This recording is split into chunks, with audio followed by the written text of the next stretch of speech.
What if working harder is the reason you're losing? Not laziness, not lack of discipline, not the wrong mindset. What if the very thing you're most proud of, the grind, the hours, the relentless showing up, is the thing keeping you stuck? Sit with that for a second, because most people can't. Most people hear that and immediately start defending themselves. I just need to push harder. I just need more discipline. I just need to want it more. And they go back to the machine. Head down, grinding, and nothing changes. This video is not about working less. It's about something much harder than working more. It's about stopping, thinking, looking at what you're actually doing and whether it's actually working. That's harder than any workout. Harder than any 18-hour day. Sitting alone with your own thinking, really sitting with it, is one of the most uncomfortable things a human being can do, which is exactly why almost nobody does it. The lie of the grind. Hard work is not a guarantee of success. Read that again. We treat it like a law of nature, like the universe is keeping score, and the person who logs the most hours gets the prize. We use it as a moral shield. At least I worked hard. And we use it as a plan. If I just work harder, it will work out. But think about it honestly. You know people who work incredibly hard and go nowhere. You probably know people who seem to barely try and keep winning. The correlation between effort and outcome is real, but it is not the whole story. Not even close. Here's what hard work actually guarantees. You will have worked hard. That's it. That's the contract. The outcome is a separate negotiation entirely, one that involves direction, strategy, timing, skill, and the willingness to occasionally look up from what you're doing and ask whether you should still be doing it. The grind is seductive because it feels like progress. It feels like virtue. Every hour logged is proof of something. But proof of what? Effort is not the same as effectiveness. Motion is not the same as direction. Are you building or are you busy? Those are not the same thing. And the terrifying part is that when you're deep in the work, they feel identical. The zoom problem. Here's an image I want you to hold. Imagine looking at a painting with your nose 6 inches from the canvas. You can see the brush strokes. You can see the texture. You can describe every inch of the square foot in front of you in extraordinary detail.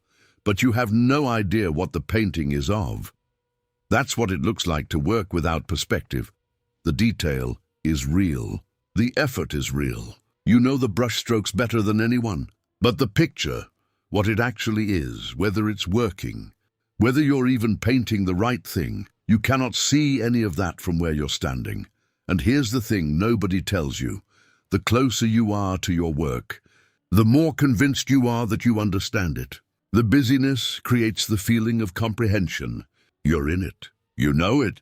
You've earned the right to have opinions about it. But proximity is not the same as clarity. When did you last step back from your life and actually look at it? Not think about what to do next. Not plan the next move. Actually look at the whole canvas. The direction, the pattern. Whether the thing you're building resembles what you set out to build. If you can't remember, that's your answer. What breaks actually do for you? The science on this is not subtle. It's not a self-care trend. It's not an excuse for laziness dressed up in productivity language. Rest restores cognitive function. That's the mechanism, simple and non-negotiable. The brain processes information during rest that it cannot process during active work. Problems that feel unsolvable at 11 p.m. on day 4 of a sprint have a way of unlocking on a Tuesday morning after a real break. Not because the problem changed, because your brain finally had the space to work on it properly. Archimedes in the bath, Newton under the tree. Every scientist who ever found the thing they were looking for when they stopped looking. This is not coincidence. This is how insight actually works. Insight does not come from pressure, it comes from space. But here's what most people do instead. They feel the pressure building. They feel like they're behind, like they're not doing enough, like taking a break is a luxury they haven't earned yet. So they push harder, log more hours, drink more coffee, and the problem they're trying to solve gets cloudier, not clearer, because a tired brain working harder is not a more effective brain. It's just a more exhausted one making faster, worse decisions. What if the break is not the reward for finishing the work? What if the break is how the work gets done? The scariest room. I want to ask you something, and I want you to actually answer it. When did you last sit alone, in silence, with no phone and no task and no podcast filling the air, and just think? Not meditate, not journal, not optimize your morning routine. Just sit alone with whatever is actually in your head. For most people, the honest answer is never. Or so long ago they can't remember. And that tells you something important. Not about discipline, about avoidance. Because sitting with your own thoughts is genuinely hard. Harder than the gym. Harder than the cold shower. Harder than the 18-hour day. Because those things are still doing. They still give you something to point at. Proof. Progress. The comfort of motion. Sitting in silence gives you nothing to point at, except yourself. And in that silence, things surface that the work was keeping buried. Questions you've been too busy to answer. Doubts you've been running from. Realizations about whether the path you're on is actually going where you think it is. That's why people avoid it. Not because they're lazy. Because they're afraid of what they might find. But here's the thing about what you find in the silence. It was already there. You were just too loud to hear it. The questions you're not asking. Let's slow down and actually do this. Right now, is the thing you're working hardest on actually the most important thing? Not the most urgent, not the loudest, not the thing that generates the most visible activity. The most important. The one where real progress would actually change the outcome, because urgency and importance are not the same thing. And the grind has a way of filling every hour with urgent things, leaving no room for the important ones. Which means you can work yourself to exhaustion, genuinely, heroically hard, and move nothing that matters. Here's another one. Why are you doing this? Not the surface answer, the real one. The one that's sitting underneath the reason you give people at dinner parties. Is it still true? Is it still yours? Or did you pick it up somewhere a long time ago and never put it back down to check if it still fit? And the hardest one, what would you see if you looked at your last 6 months honestly, not defensively, not with the story you tell yourself, just honestly? Is the direction right? Is the strategy working? Or are you just moving very fast in a direction you haven't questioned in a long time? These are not comfortable questions. But discomfort is not a reason to avoid a question. It's usually a reason to ask it louder. Thinking is the work? Here's the reframe that changes everything. Thinking is not a break from the work. Thinking is the work.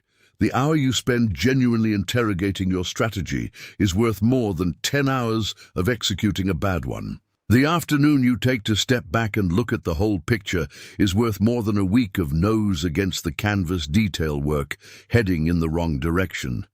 This isn't philosophy. It's mathematics. Wrong direction times more speed equals further from where you need to be. The most effective people in any field are not the ones who work the most hours. They're the ones who work the right hours on the right things. And they know which things are right because they protect the time and space to think clearly about it. That protection is an act of discipline, not laziness, not weakness, not privilege. It requires you to resist the pull of busyness, the seduction of motion, the moral comfort of being able to say, you worked hard. It requires you to sit in the uncertainty of not doing, and trust that the clarity you're building is worth more than the hours you're not logging. Most people cannot do that. The silence feels like failure. The stillness feels like falling behind. But what are you falling behind of exactly? If the direction is wrong, going faster is not the answer. Here's what I want you to take away, not as a theory, as something you actually do this week. Stop, not forever. Not even for long. Stop long enough to look at the canvas from across the room. Stop long enough to sit in a quiet place and let the real questions surface. Stop long enough to ask whether the thing you're grinding toward is still the right thing, and whether the way you're going at it is actually working. Hard work matters. It always will. But hard work without perspective is just expensive motion. The people who win over time are not always the ones who outworked everyone else. They are the ones who, at key moments, had the clarity to work on the right thing in the right way, and that clarity came from somewhere quiet. The silence is not your enemy, it's where your best thinking lives. You've been too busy to go there. Go.